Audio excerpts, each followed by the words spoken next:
মানুষকে সবচেয়ে বেশি জাহান্নামে নিবে কোন আমলে, কোন কাজে, কোন অঙ্গের কারণে মানুষ সবচেয়ে বেশি জাহান্নামে যাবে?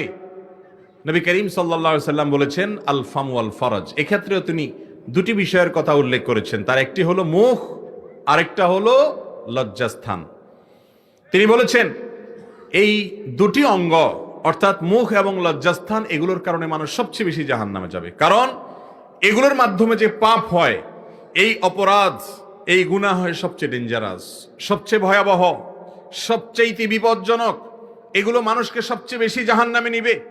মুখ দ্বারা মানুষ সবচেয়ে বড় যে অপরাধটি করে সেটা হলো কুফর, আল্লাহকে অস্বীকার করা। কুফরিমূলক যত উক্তি মানুষ মুখ দিয়ে করে সেগুলো হলো সবচেয়ে বড় অপরাধ যা মুখ দিয়ে সম্পাদন করে, মানুষ সম্পন্ন করে।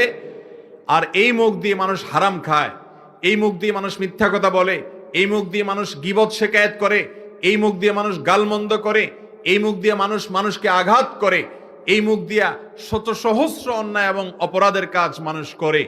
এই জন্য নবী করিম সাল্লাল্লাহু আলাইহি সাল্লাম বলেছেন মানুষের পুরো মাথা থেকে পা পর্যন্ত আপাদমস্তক গোটা শরীরের যত অঙ্গ আছে, এই দুটি অঙ্গের কারণে মানুষ সবচেয়ে বেশি জাহান্নামে যাবে।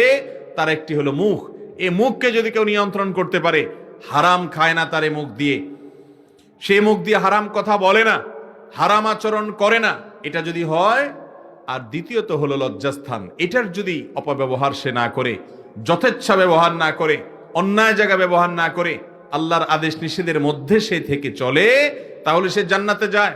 আর এই লজ্জাস্থানের অপব্যবহারের কারণে, সেক্সুয়াল অপরাধের কারণে, রিলেশনশিপের নামে, অবৈধ সম্পর্কের নামে নানা রকমের হারাম সম্পর্কে মানুষ জড়িয়ে পড়ে। এগুলো জাহান্নামে যাওয়ার অনেক বড় কারণ।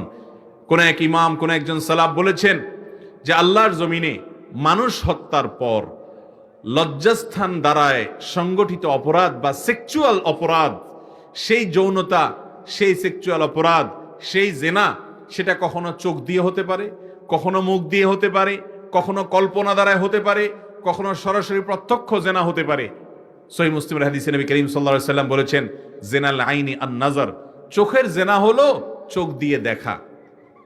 চোখ দিয়ে সে হারাম পাত্রে যদি দেখে তাহলে তাদের চোখের জেনা হয়। মোহতারাম হাজরিন, তাহলে জাহান্নামে যাওয়ার সবচেয়ে বড় উপায় কারণ হলো দুটি, একটি হলো মুখ আর একটি হলো লজ্জাস্থান। এই দুটি দ্বারাই আজকাল এত বেশি সংগঠন হয় অপরাধ যে অন্য কোনো অঙ্গ দ্বারা এত অপরাধ সংগঠন হয় না। এই জন্য দেখবেন হালাল খাওয়া মানুষের সংখ্যা বেশি সমাজে, না হারাম খোরের সংখ্যা বেশি? কিভাবে হারাম খায় আমরা টেরও পাই না। আপনি একটা চাকরি করেন, সে অফিসে চাকরির ফাঁকে ফাঁকে মোবাইলে আপনি এটা সেটা টিপাটিপি করেন, ব্যক্তিগত আলাপ সালাপ করেন, আপনি আমানতের খেয়ানত করলেন। আপনার এই পুরো টাইমটা কোম্পানি কিনে নিয়েছে, যার চাকরি করেন সে কিনে নিয়েছে।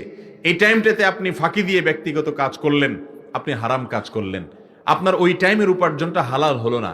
কয়জন আমরা এই বিষয়গুলোকে এইভাবে ভাবি? ছোট্ট একটা বিষয় শুধু দেখালাম, এর চাইতে আরো বড় বড় অনেক অপরাধ আছে যেগুলো অগণিতবার আমাদের দ্বারা হয়ে যায়। এই জন্য জান্নাতের পথযাত্রী ইমানদার সব সময় তার এই মুখ দ্বারা যেন হারাম না হয় সে চেষ্টা করবে। আর এটার চাইতে বিশেষ করে তরুণদের জন্য আজ সবচেয়ে কঠিন হয়ে গেছে তাদের ইজ্জত এবং সম্ভ্রমকে হেফাজত করা, চরিত্রকে সংরক্ষণ করা। আজ যৌনতা সংশ্লিষ্ট অপরাধগুলো গোটা পৃথিবীতে এমন ভাবে ছেয়ে গেছে যে চাইলেও যুবকরা, তরুণরা বাঁচতে পারছে না।